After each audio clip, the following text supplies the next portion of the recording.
Your Excellency, Mr. Prime Minister, ladies and gentlemen, on behalf of the Federal Republic of Somalia, I would like to thank His Majesty's government for organizing this important and timely event that brings the world stage the magnitude of food security challenges that continue to affect my country and other countries around the globe.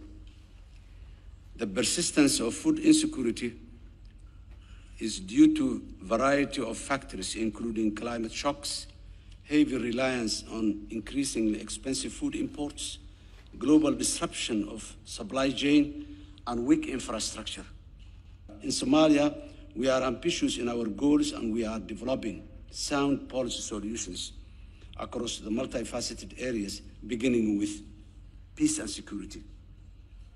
Since June 2022, Somali National Army has been able to partner with the local forces and the global partners in an unprecedented offensive that has recovered from more than 70 towns and villages from Al-Shabaab in the southern and the central federal member states of Somalia.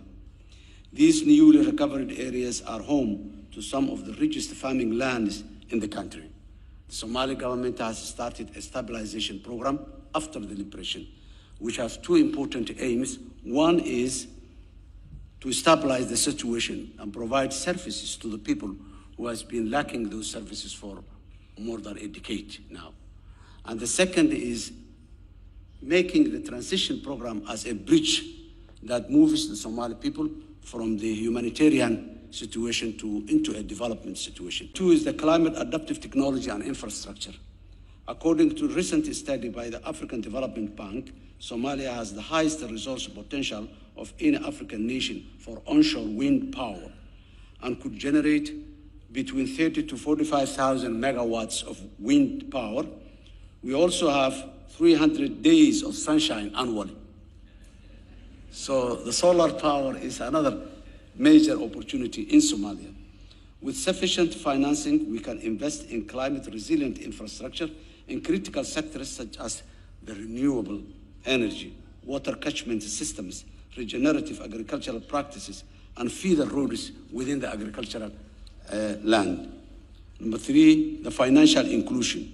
Access to finance is a key, and we are also working on making affordable loans accessible to the agricultural sector to encourage further investment in the local production, allowing Somalia to access greater market from the Atlantic Ocean to the Indian Ocean.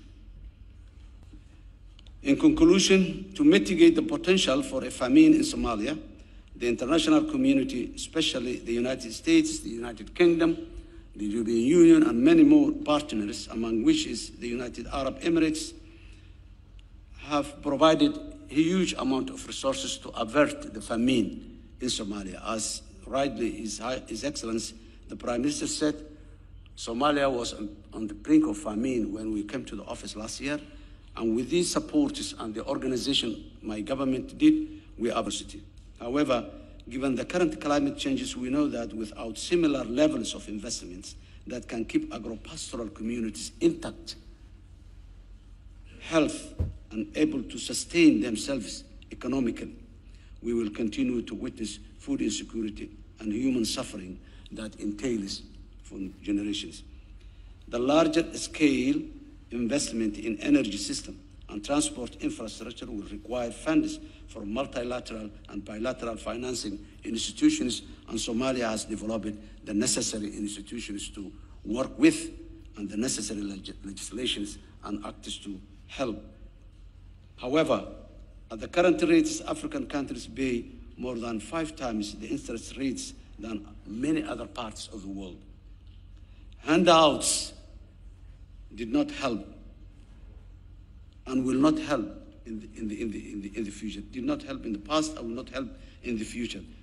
But financing at a fair rate in the economic uplifting of the people is what helps a lot. Finally, to be successful, we need a collective effort of governments, international organizations, and private sector to deliver for the most vulnerable societies, among which Somalia is one. Ladies and gentlemen, I thank you very much for giving us this opportunity. Thank you.